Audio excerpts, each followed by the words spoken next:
Hello and welcome to the podcast We Are Selling. My name's Lee Woodward of Realtair. Realtair is the one platform of choice of real estate professionals, allowing you to pitch, sign and sell real estate. Today's program is an extended version of our normal program, as building your 2023 focus plan will take 20 tips and 3 brilliant minds. The New Year festivities are just around the corner, approaching us in between this important time of Christmas and New Year. As we record today, one eye on the future is on everyone's mind. We've calmed down from that Christmas break and we're now looking at what's ahead and what we can do, and that's where this audio has been perfectly recorded for you. Your learning of today's content and 20 tips is your opportunity to take the pressure off yourself and profit from this knowledge. And I have some excellent special guests.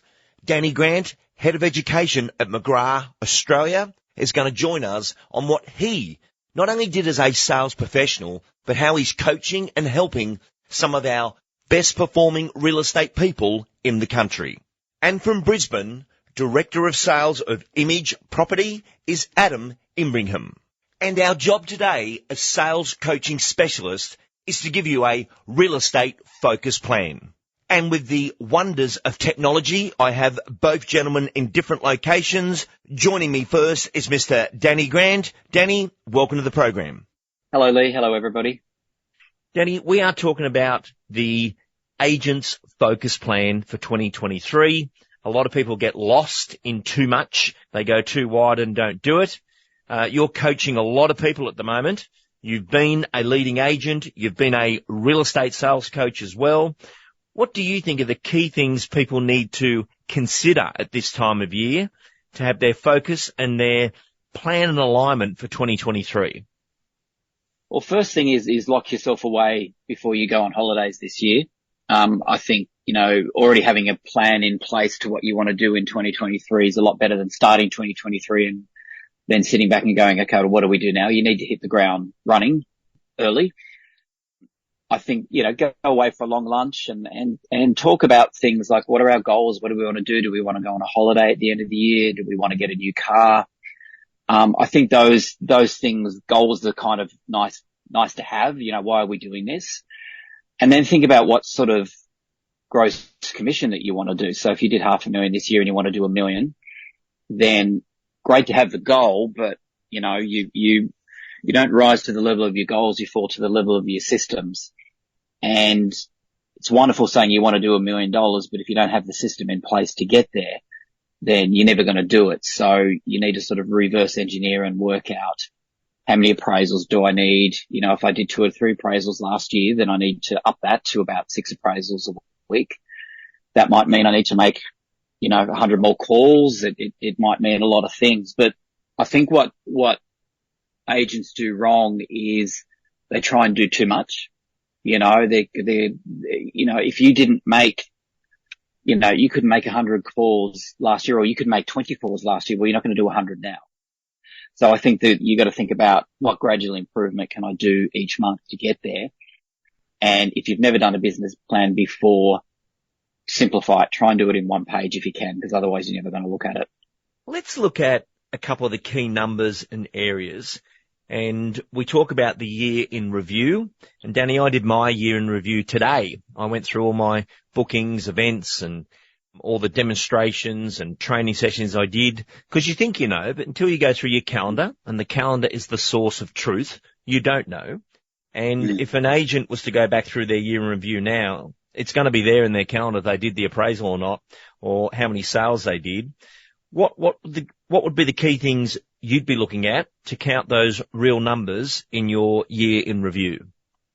Yeah, you need to do a really honest self-assessment with it, because I think that can be hard. And that's not just on the numbers. That could be on, is my listing presentation up to scratch? Do I have too many prospecting activities?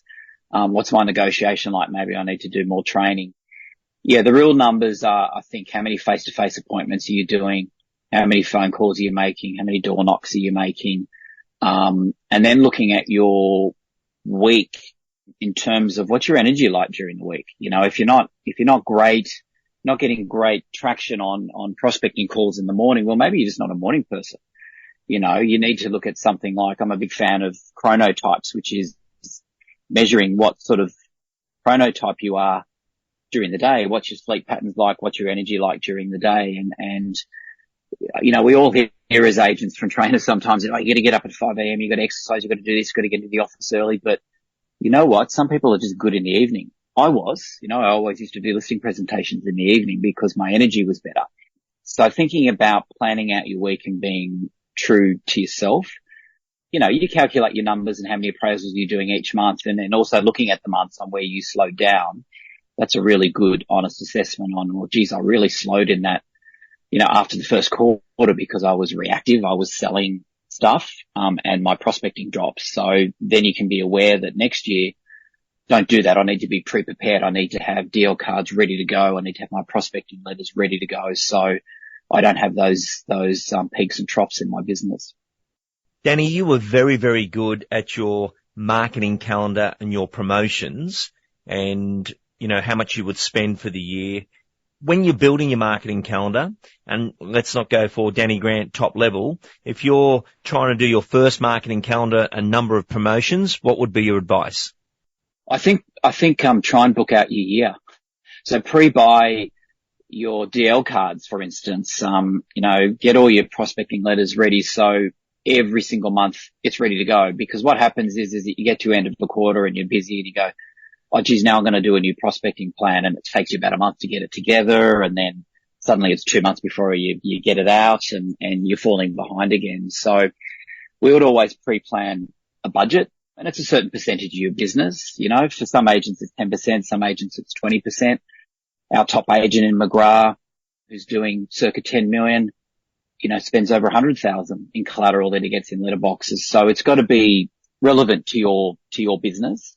But I think the better that you're planned on that and ready to go and pre-spend, it actually saves you too.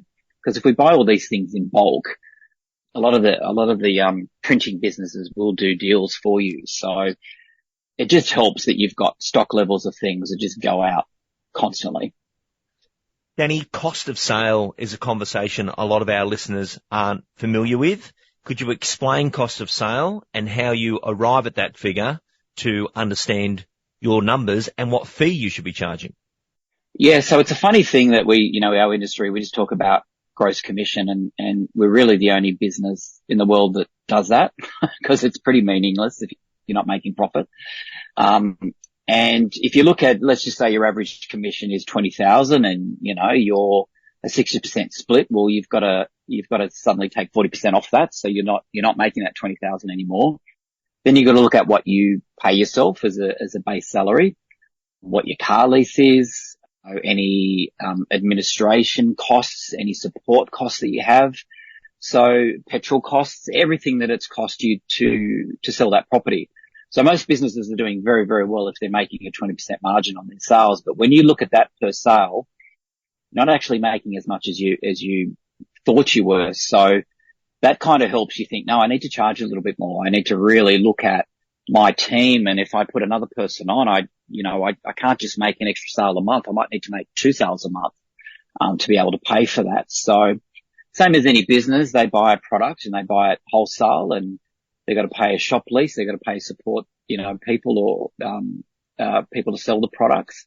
It's what does it cost that product for you to sell? What is your net profit? So work back like that. That'll kind of help you set other parameters in your business plan. And Danny, a great way of looking at that, and I'm just so pleased how you explain that then. If you're going to pay yourself, so this is your real estate business, real estate practice, and you work for you. Well, if someone's going to turn up and do the phone calls, do the appraisals, do the appointments and make the sales, and it wasn't you, what would that base salary be? And obviously it is the same person, but you've got to treat it as you were engaging somebody else. Danny, what would you recommend, or what did you do for your base salary to do the job? And then the leftover is obviously the profit, but what would you recommend to an agent to say, this is your base?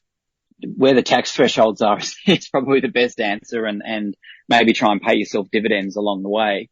on average, you kind of want to be, for what you're doing in the hours that you're working, you want to be sort of putting yourself circa around 150,000 or 180,000, and then paying yourself, profit on top of that in terms of bonuses, but not just taking the commission every month.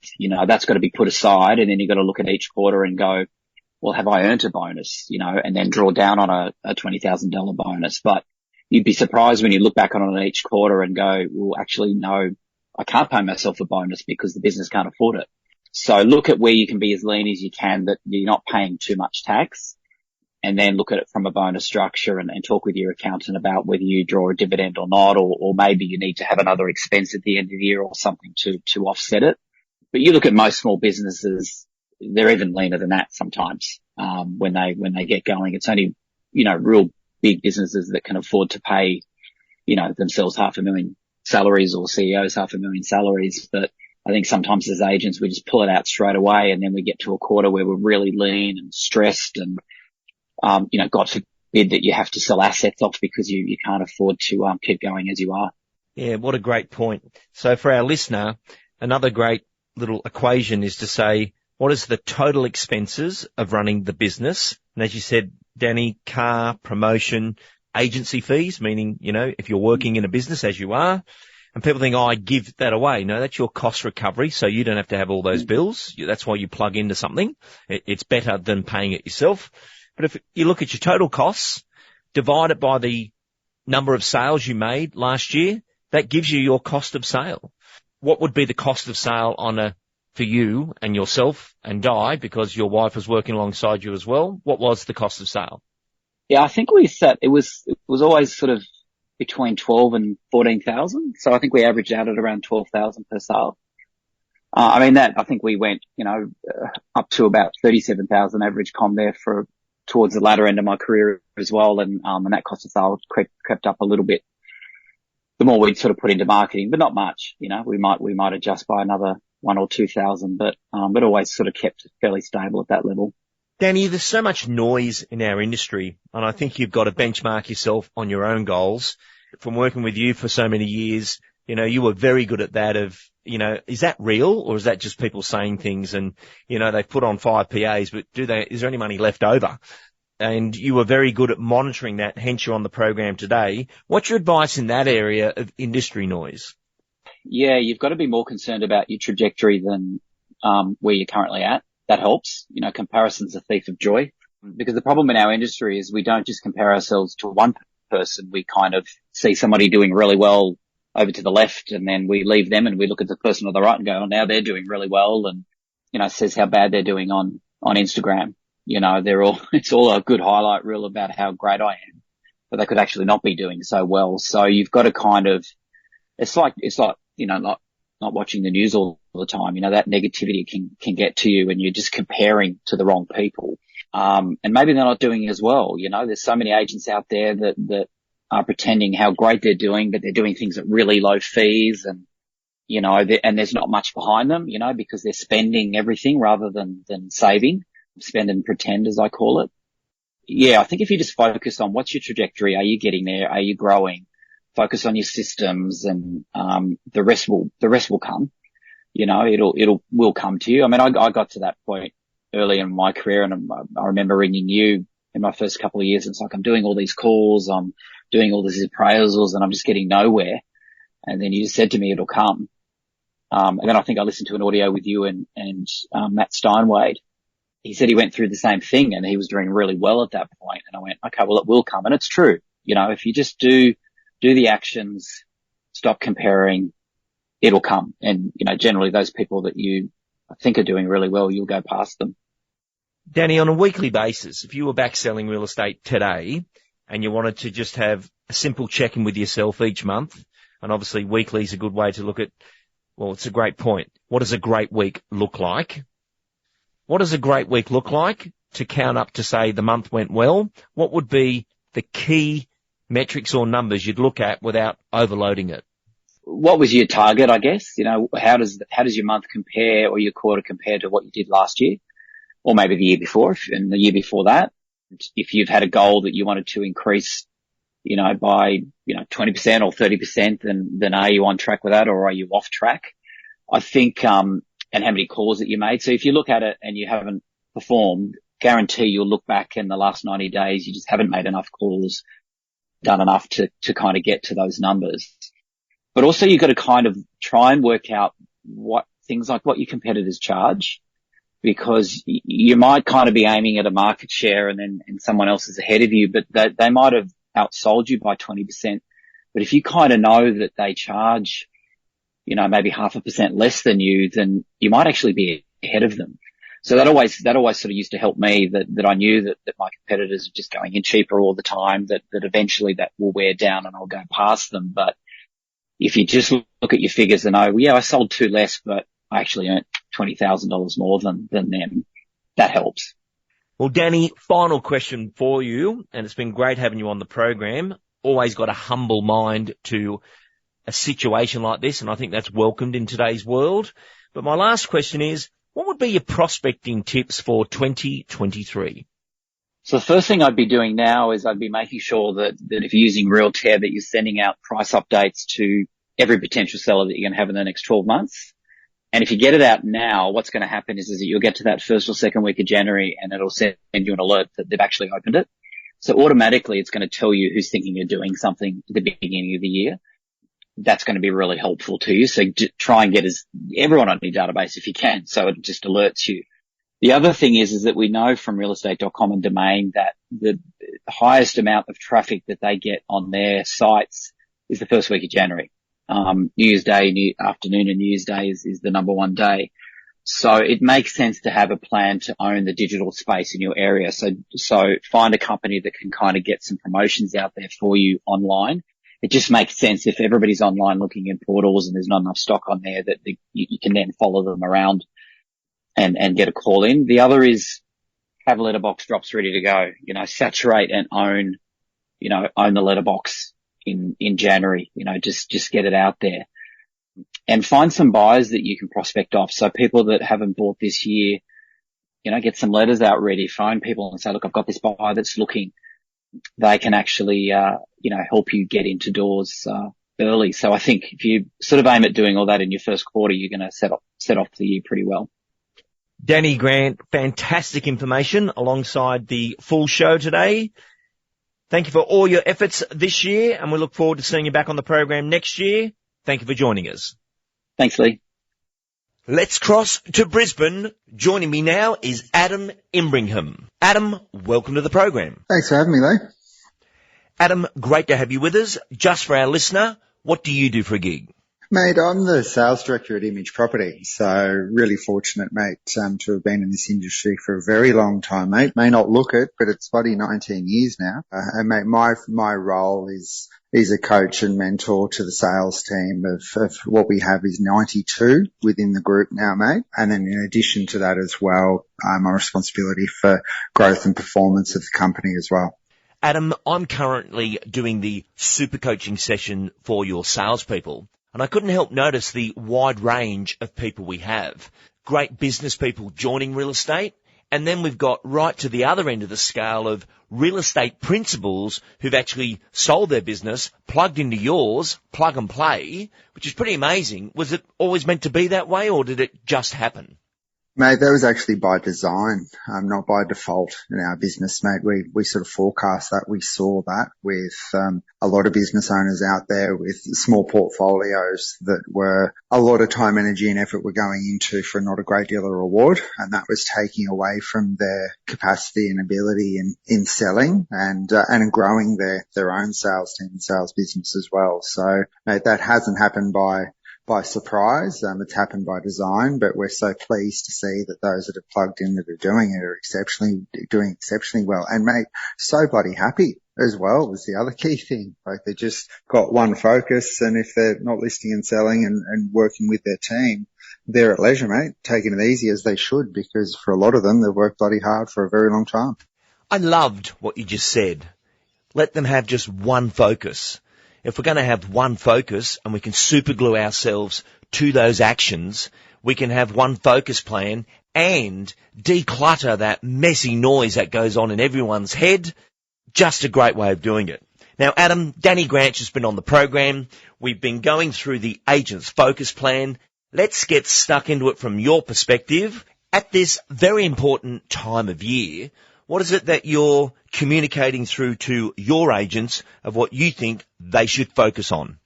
Yeah, mate, it is a really important time of the year to be able to do that. And firstly, mate, like my approach is not a one size fits all.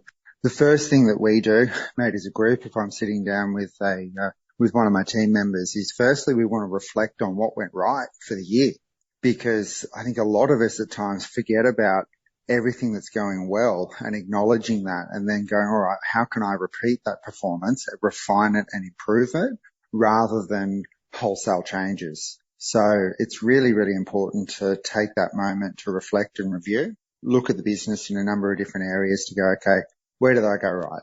What went well? What can I then repeat? And what can I refine? Then while we're doing that, we're certainly going to find some areas where things didn't go according to plan, and we're going to identify why didn't they go according to plan, and then what do we need to do to ensure that that doesn't happen again. So, mate, that's normally where we start, first and foremost. Then, after that, mate, it comes down to what they want to achieve for the next year, and this is where it really does become at an individual level to get full engagement from the agent to go, right, what do we want to achieve next year personally and professionally? So we're really drilling down to their goals in all areas of life. When we look at their business, then we look at them as an individual and what they want to achieve. So in their business, it can be their core market focus on where are they ranking in the market at the moment, where do they want to be in the market, total volume of business written, all of those components. Then personally, we really want to look at, okay, in all areas of life, what do I want to achieve for myself? What do I want to achieve in my wealth creation, in my health, in my relationship? All categories made are really, really important. We run by just a simple SMART goal principle where we document all of that and make sure that it's very specific and it's all broken down into those categories. Love it. In the previous interview, Adam, we discussed about doing your year in review. But from your perspective, what are the key things that you're looking at with your team and identifying from that review, but what went right or wrong, that can be in our focus plan for this year? Yeah, mate, real estate, there's two things that we're doing on a daily basis. And one is what we're physically doing by way of actions, but then the other is what are we doing in the market passively as well? So what's our promotion plan to core market? What have we got out there from a lead gen point of view? Is there anybody else in the business working with us to generate lead opportunity as well? So we really look at all areas of that. But if we look at the key fundamentals, Lee, we've got connects. Now connects need to be either physically, by way of physical, I mean door knock, or it's a phone call. And then we've got digital connects as well, which is going to be your price updates and reviewing your EDMs. So it might be something's gone out through Active Pipe. It was a newsletter. What was the engagement and what's our follow-up list off the back of that?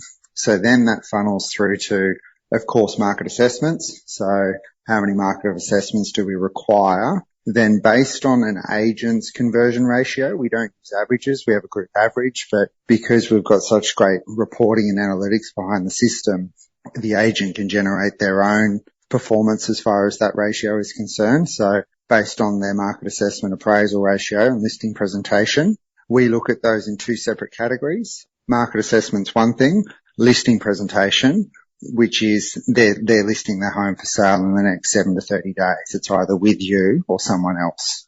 So we really look at that category separately. We don't want them getting all muddled up in the market assessments. Then we got two clear ratios. So from there, once we've got that, then of course it's how many listings do we need to write the business that we need. The next ratio we look at is the list to sell. And again, that's specific to the individual. So based on their stock bank, what's the percentage of that's going to clear annually for them to write what they want to write. And then once it's sold, mate, the other thing that we want to track really clearly is the repeat referral and the testimonial as well. So how many of these people had we worked for previously? And when we've worked for them and we've got a successful outcome, how many of them are we getting a written or a video testimonial from? Absolutely fantastic. And for our listener, you can just hear the clarity around that. And I love how we're separating out what a connect is. Adam, I was super coaching your team yesterday, and we had a discussion, which is what coaching's about. It's not about slides. And that discussion allowed your agents to understand they're doing more connects in a day than they think. So, for example, some people thought, if I make a phone call and they answer that call, that's a connect. It is. And if you're eyeball to eyeball door knocking, that's a connect. If you're showing a property, that's a connect. If you're at the shops with your name tag on and someone asks you a question, that's a connect. But the most important one that people underestimated is, let's say 6 months ago, I got 20 price updates out for the day. And I come in today and the system says, these are the 20 that need to go out today. We've done the same search and algorithm. The surrounding sales are in there. Send. And then on the other end of that, within 5-10 minutes, open. There is 20 connects in your day that you've already done without even moving your lips on a phone at this point, and it's a digital connection, which falls in line with the foundation of our coaching, claiming doors, finding doors. And Adam, your team is one of our best Realtair price update users, and we can go into that dashboard and see 865 claim doors and the quality property assessments that your team's achieving. Isn't it interesting that we used to talk about how many people do you have in your database, whereas today it's more important of how many properties are on a price update connected to the person you originally spoke to. But just want to go back into something. I love how you separated the market assessments from the listing appointments, as the agents had that a little bit foggy. Adam, just go back into that for me. Yeah, they certainly did, mate. And what it does is it doesn't give you a true number on your ability at the listing table. So I believe that, mate, 8 out of 10, 80% conversion of someone selling the house in 7 to 30 days and they're listing with you. That's world class. Like there's some phenomenal operators in the country. They only run at 55, 60% conversion. So 80% conversion is absolutely world class. So when you throw them all together and they include market assessments, you get that number's skewed and you don't really know what's your performance when you're in front of someone, because if you've qualified this prospect to the point where you know they're selling, mate, it's a different game. It's a different consultation. You're not just going out there flying the flag and here's the CMA, see you later. Like this is an opportunity to be able to win that business. Adam, when you look at performance of an agent, and this is difficult because you've got agents in New South Wales, you've got agents in Queensland, at 92 agents on the ground, you're a perfect person to appear on this audio because you're passionate about training, but you are in that metrics of performance. You mentioned behind the scenes in the platform that you built, and we'll discuss that in a little bit more detail in a moment. How's that performance measurement being measured in the background to give them a guide of how they're performing? Really beautifully, because it doesn't require any more work. So whenever one of our team members make a request for a Form 6, then they do so off the basis that, okay, this is a listing consultation, that's why I'm making that request. And then of course we've got that address and we know, so then when it comes through as a listing processing request, then all of, hey presto mate, there we go, we got it, and that starts to help us build that ratio. So that level of reporting, the agents don't even track, we do that for them through the system. That was one thing I was absolutely blown away with your platform, was you've moved away from agents having to learn all this technology and get it out themselves to it's a request, and then your essential services team creates the Form 6, and for the rest of the nation, that's an agency agreement. If the agency agreement gets converted, you're measuring that to say this was your performance versus them thinking, I think it was this, but I'm not really sure. It's digital accuracy. Oh mate, not only that, it's the source that the business came from too, is so critical, because again, in performance coaching, if we can identify 3 to 5 sources that agents are absolute ninjas at, well, I just encourage them to continue to do that. And don't worry about the things that you just don't enjoy or don't engage with or just not willing to do, because they're just kidding themselves by saying, yeah, you know what, I'm going to go and do this door knock. And if they're not going to do the door knocking, there's no point of being in their plan. Couldn't agree more. Adam, we talk about the health and wealth and the mental health of our people out there. Again, you've got agents who are at the peak of their career. They're a young agent come through and they're going to be that corporate athlete over the next 5-10 years. Then you've got other people that have lived a life in real estate and just want to run a book of business. There's no exact number for anyone out there. But if we look at the middle range of all the agents that you're looking after and look at some sort of average number from top to bottom, what's a good performing agent in your view that you can say that person's doing well? Not exceptionally well, that's another level again, but if we look at that middle of the range working person who's dedicated to doing well, where do you feel their numbers are for a good performance? Mate, if I look inside our business model, a good average performer is writing about $500,000 to 600 in GCI. Like they are a good performer. Fortunately for them, being a part of our business, they're earning telephone book numbers when they're doing that based on our model as well. So then in life, they can do very, very well. So their wealth creation is most certainly surging forward in a positive way. Their debt reduction inclusive of that too. So it's not just about acquisition, it's also about getting themselves in a strong position as far as a net is concerned. And then due to the model that's provided as well, they've really got good balance too from a lifestyle perspective. So they're being able to continue to do the things that they're passionate and enthusiastic about outside of their profession. And that's one thing that's so pleasing to see because as you and I have discussed in the past, mate, like they're literally got a PA in their pocket. They just pull the phone out, bang, there it is, and off they go. So from that, they're saving so much time and are so much more efficient, which then leads to the additional area of benefit, which is their mental health as well, because the performance is there, the progression's there, and the balance is there. Typically, mate, they're just walking around with a smile on their face, which is what it's all about. Couldn't agree more. And let's just look at some backup to that. If someone's writing $500,000 in fees, what would be the average sale price of property in that one, Adam, for this example? At that level, the average fee within the group is about 16.5. So when they're doing that, mate, they're sort of selling anywhere between 26 to 32 properties per annum. Okay. So when they're doing 26 to 36 properties per annum, that gives a number for our listener of where am I now to where it could be. And when the agent's doing the year in review, I love the concept of before we strategize and forecast what we could do, what did you do? And when you look at how many price updates you got out in a year, how many market assessments you did in a year, how many listing presentations you did in a year, how many repeat referrals you got in a year, how many testimonials, how much time off you had in the year is an interesting part of that as well. And I don't think people look at that, but that comes under that health and wealth. And then their own personal ranking in those numbers.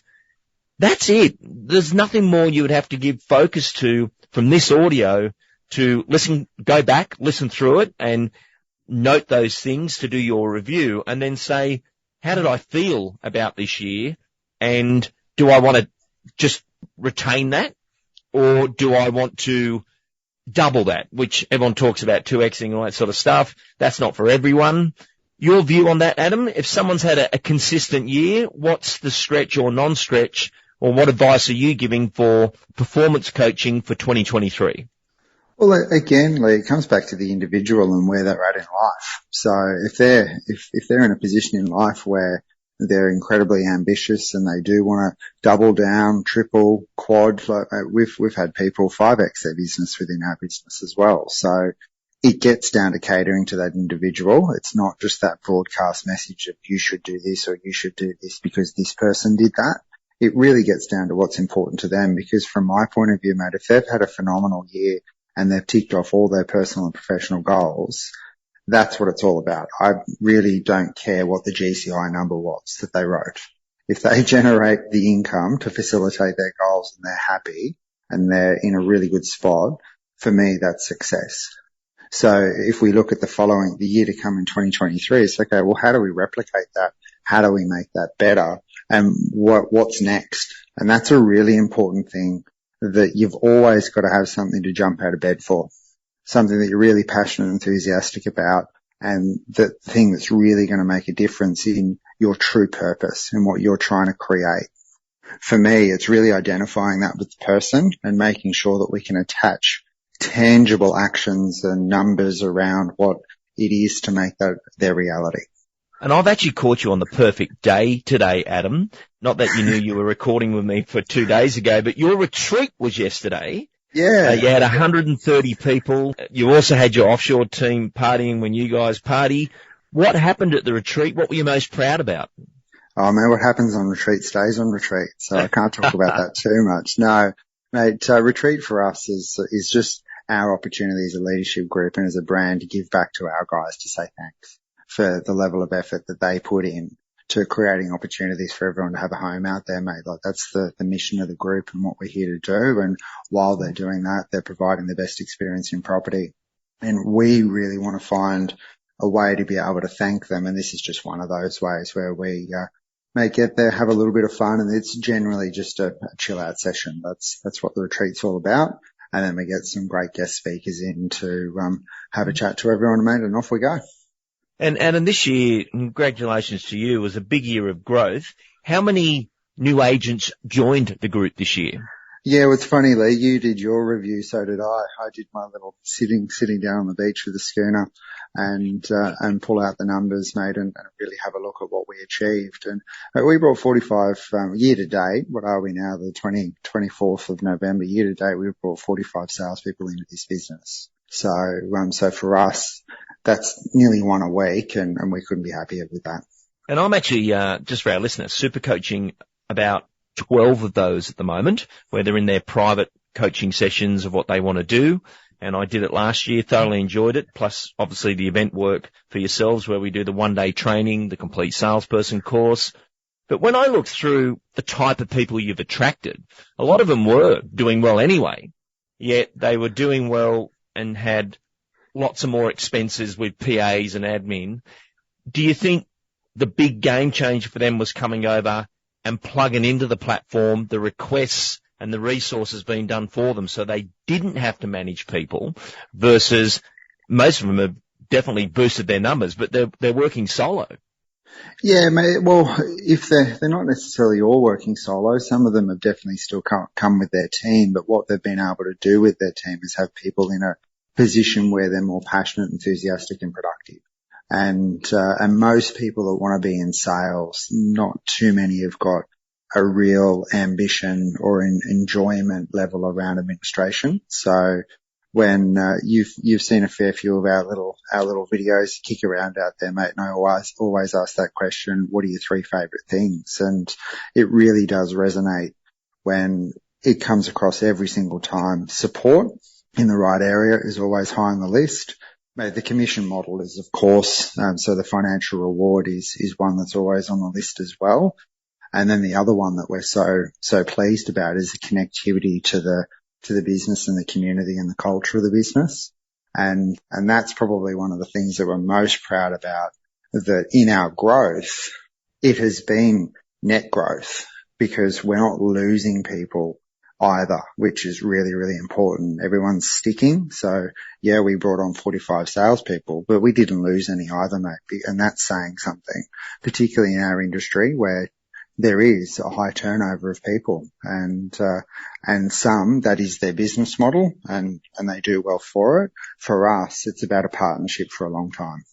Now, Adam, not later on this year, early next year, you're appearing on our Complete Sales Manager series, where you're showcasing how you've been able to create probably the greatest to-do list and to-don't list of the real estate industry I've ever seen. But just for our listener now who's wondering what I'm even talking about, and for our sales managers listening to this right now who also have teams, this platform where you've got one login, the requests, all your apps are in the one place, just explain what you've been able to achieve there and how, achieve that, bring it all together for a salesperson in one place, in one space. The best analogy, the easiest solution I can give to what it is for all of us out there, and a lot of us are Apple users, and iOS is the firmware that drives an iPhone. So all we've done, Lee, is create iOS for a real estate agent. there's their firmware. And then like all of us with our iPhones, we'll download apps, which are the things that we find useful or the things that we want to use. And then it's one click, you're in and off you go. So we've done the exact same thing for an agent. We've given them the firmware and the platform. Then with all of the technology out there, which is quite overwhelming for an agent these days, there's a bucket load of it. We've just simply brought it in to one spot where they can click in and off they go. But more importantly, we've got it to talk to one another and communicate with one another, like, of course, the iPhone does for us with the connectivity of apps to the firmware. And then that's how it all works, mate. Absolutely amazing. And Adam, the agents have just loved someone sorting that out, and you're sort of the problem-solving, engineering, bring the right people in at the right time person, the conductor of the group. Just myself, I thoroughly enjoyed training there with the team. And that's my final question for you. What's our focus in professional development for 2023? What are we going to be doing, and where's the team heading? Yeah, mate, our focus is evolution. So the theme of our retreat that we just conducted over the last couple of days, everyone was walking around with a t-shirt on them and on the back of it, it's got evolve. This industry right now is in evolution. For those that haven't recognized it yet or aware of it, I think 2023 is going to be the year where they absolutely must be willing to adapt and change and grow and evolve. So for us, mate, it's about how do we continue to get better? How do we continue to evolve to improve the customer experience? And for me, there's two customers to take care of. First and foremost, it's my team and our agents. And then secondly, it's providing them the tools that they need to provide an excellent customer experience to our consumer. Adam, thank you for joining us. Thanks, Lee. Thanks for having me, mate. Cheers. And there you have it, the Agent's Focus Plan. Today's program was an extended version of We Are Selling, as this is the most important topic. In summary, take the time to plan and reflect. What went well? What can you repeat? What can you refine? What will you do this year for goals and rewards? What's your appraisals per week? What's your connects per week? Rate your presentation out of 10. What are your visuals like? What's your digital pitch presentation like? Rate those out of 10. Confirm your promotions plan for the year. Pre-order those. Claiming doors, counting doors. Very important we understand that 900 gives us 46 transactions. And when Danny Grant went through the cost of sales, treat yourself as that little miniature business where you've got your salary, your car, your promotions, your leverage agent, income you're going to pay yourself, whatever that is, and put funds aside to keep it going, and then plug and play, divide your total number of sales by your expenses, and you will have your cost of sales. Get your price updates out there. Great DLs and powerful letters are still getting results in the marketplace. Do the actions and stop competing or comparing yourself to others. Know those numbers and learn from connects. Physical. It could be a door knock. It could be a call. It could be a showing. In digital, you've got your price updates and those great links that you're sending out, and your videos and direct messaging. Understand how many market appraisals that you're going to require a week. If it's at 5, is it 10? What is that number? And separate the listing presentations as they're different to the market assessments. But knowing how many listings you're going to need to fulfill your plan also requires you to know your list to sell ratio. Know how many you need in your stock bank at any given time. Do you need to be carrying 10, 15, 5? Only your number counts to you. And also I loved when Adam mentioned about monitor the repeat and referral. That's your reoccurring revenue as an agent. And that gets you into that peak state.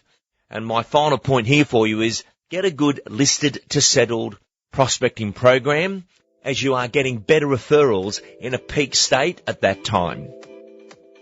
Well, that concludes the program. Thank you for listening. Brought to you by Realtair. We Are Selling. I'm Lee Woodward. Thank you for listening. See you next week.